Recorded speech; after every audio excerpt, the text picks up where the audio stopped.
আবার একবার হরমুজ প্রণালী দিয়ে একটি তৈলবাহী জাহাজকে আটক করল ইরান। যে তৈলবাহী জাহাজের মধ্যে যতজন ক্রু মেম্বার ছিলেন তার মধ্যে ছিল 17 জন ভারতীয় নাগরিক। ইরানের পক্ষ থেকে জানানো হয় যে ইরানের কাছে পারমিশন না নিয়ে ওই তৈলবাহী জাহাজটি হরমুজ প্রণালী অতিক্রান্ত করার চেষ্টা করে এবং তার ফলেই ইরানের কোস্টগার্ডের পক্ষ থেকে সেই জাহাজটিকে প্রথমে থামানোর সিগন্যাল দেওয়া হয়, পরে জাহাজটি না থামলে তার উপর গুলিবর্ষণ করা হয় এবং পরবর্তী টাইমে সেই জাহাজটিকে ইরানের কোস্টাল গার্ড তাদের নিজের হেফাজতে নিয়ে ইরানের বন্দরের কাছে চলে যায়, যেখান থেকে ইরান এবং আমেরিকার সিজফায়ারের জন্য আমেরিকা আবার ইরানকে কিছুটা টাইম এক্সটেন্ড করে দিয়েছে বা কিছুটা টাইম বেশি দিয়েছে। সেইখানে দাঁড়িয়ে ইরানের পক্ষ থেকে আরও একটি তৈলবাহী জাহাজকে আটক করা হয়।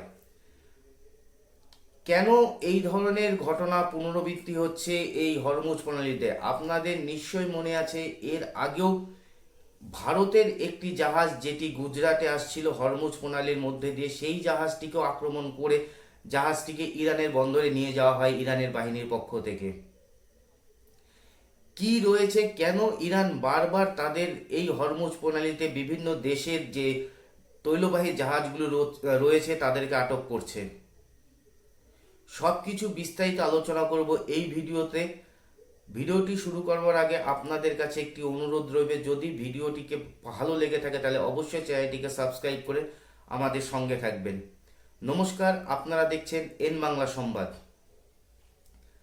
আফ্রিকার একটি তৈলবাহী জাহাজ হরমুজ প্রণালী দিয়ে তেল এবং রাসায়নিক পদার্থ নিয়ে যখন হরমুজ প্রণালী ক্রস করবার জন্য জাহাজটি এগিয়ে যাচ্ছিল, সেই সময় ইরানের কোস্টাল গার্ডের পক্ষ থেকে জাহাজটিকে থামানোর নির্দেশ দেওয়া হয় এবং পরবর্তীতে সেই জাহাজটির উপর গুলি চালিয়ে সম্পূর্ণরূপে ইরানের কোস্টাল বাহিনী সেই জাহাজটিকে কন্ট্রোলে করে নেয় এবং ইরানের বন্দরে নিয়ে যায়। জানা গেছে এটি একটি আফ্রিকার তৈলবাহী জাহাজ। যে জাহাজটিতে আফ্রিকার একটি দেশের ফ্ল্যাগ লাগানো ছিল, তা সত্ত্বেও ইরানের পক্ষ থেকে সেই জাহাজটিকে আটক করা হয়, যেখানে ইরান এবং আমেরিকার সিজফায়ারের জন্য আমেরিকা বিশেষ করে ইরানকে কয়েকটি সময় বা কিছুদিন সময় এক্সটেনশন দিয়েছে। তারপরেও ইরানের পক্ষ থেকে বারংবার এই হরমুজ প্রণালী দিয়ে তৈলবাহী যে জাহাজগুলি চলছে সেই জাহাজগুলিকে আটকানো হচ্ছে। ইরান জানাচ্ছে যে তাদের কাছে পারমিশন না নিয়ে যদি কোনো জাহাজ যায় তাহলে তাদেরকে আমরা আটক করব।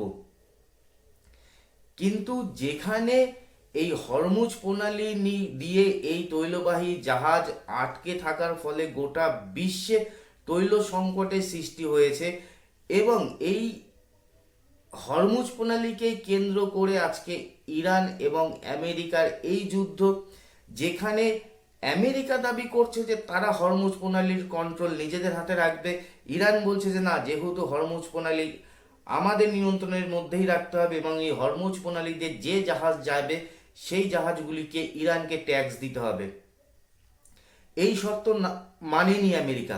আপনাদের মনে আছে আমেরিকার পক্ষ থেকে আমেরিকার প্রেসিডেন্ট ডোনাল্ড ট্রাম্প জানিয়েছিলেন যে তারা এবার হরমুজ প্রণালীকে সম্পূর্ণরূপে বন্ধ করে দেবে এবং হরমুজ প্রণালীতে তাদের ডিস্ট্রয়ার ও এয়ারক্রাফট ক্যারিয়ারকে সেখানে দাঁড় করানো হবে, যাতে কার্যত হরমুজ প্রণালীকে বন্ধ করে দেওয়া হয়।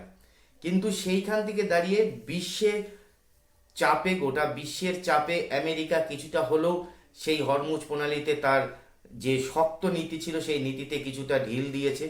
কিন্তু তারপরও বিভিন্ন দেশের জাহাজকে যেভাবে ইরানের পক্ষ থেকে আটক করা হচ্ছে, সামগ্রিকভাবে এটা গোটা বিশ্ব অর্থনীতির উপর একটি চাপ।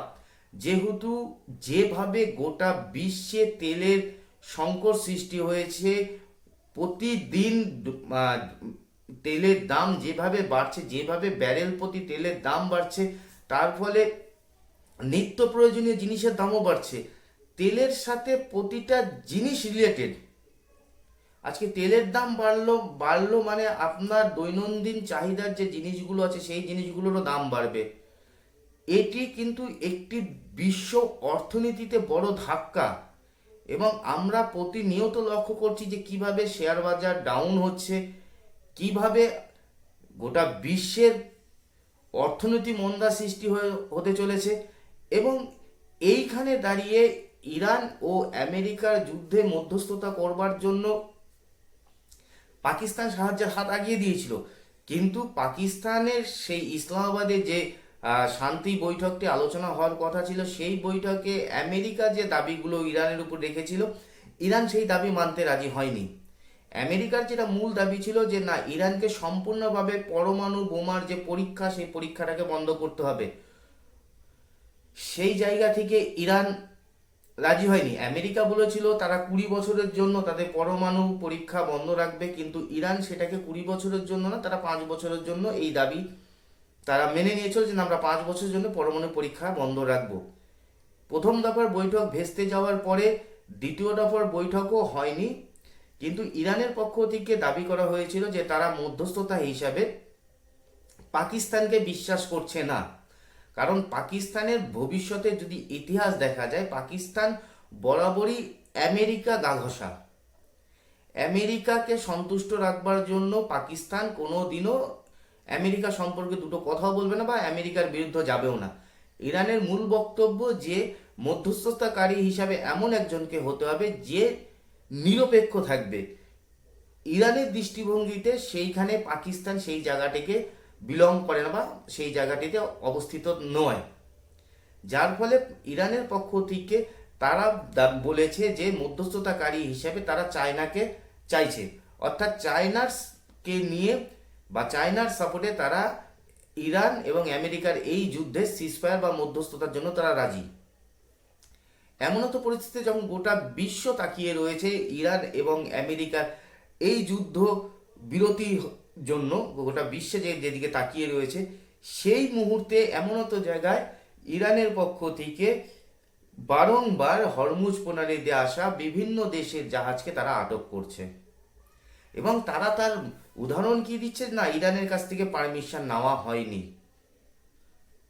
ইরান যেটা জানিয়েছিল যে হরমুজ প্রণালীতে যে কোনো জাহাজ গেলে পরে তাদেরকে ট্যাক্স দিতে হবে বা টোল দিতে হবে। ইরান কি সেই দৃষ্টিভঙ্গিটাই গোটা বিশ্বের কাছে প্রমাণিত করতে চাইছে? ইরান কি এটাই বোঝাতে চাইছে যে না, আমার কাছে পারমিশন নেওয়া মানে তুমি আমাকে টোল দাওনি জন্য আমি তোমাকে যেতে দেব না?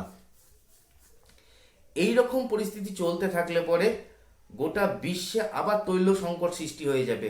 এমনিতেই ইরান এবং আমেরিকার এই যুদ্ধে গোটা বিশ্ব দুই ভাগে বিভক্ত হয়ে গেছে। কেউ না চাইলেও পরেও আংশিকভাবে এই যুদ্ধে চায়না, রাশিয়া এবং আংশিকভাবে হলেও পরেও ভারত যুক্ত হয়ে গেছে। এমনও তো পরিস্থিতিতে যদি এই শান্তি বৈঠক হয়ে যাওয়ার পরেও ইরানের পক্ষ থেকে তার হরমুজ প্রণালীকে সচল না করা হয়, তাহলে পরে আগামী দিনে এই শান্তি প্রক্রিয়াটি কতদিন থাকবে সেটা কিন্তু একটু আশঙ্কার জায়গা থেকেই যাচ্ছে। তো অতএব আমরা শুধু না, গোটা বিশ্ব এখন চেয়ে রয়েছে ইরান এবং আমেরিকার এই সিজফায়ারের দিকে। এমনও তো পরিস্থিতিতে এই রকমভাবে ইরানের একদমই ঠিক না যে জাহাজগুলিকে আটকানো। এই বিষয়টা নিয়ে আপনারা কি ভাবছেন অবশ্যই আপনাদের মতামত কমেন্ট বক্সে লিখে জানাবেন। আজকের এই প্রতিবেদন এই পর্যন্তই। যদি প্রতিবেদনটিকে ভালো লাগে তাহলে অবশ্যই চ্যানেলটিকে সাবস্ক্রাইব করবেন।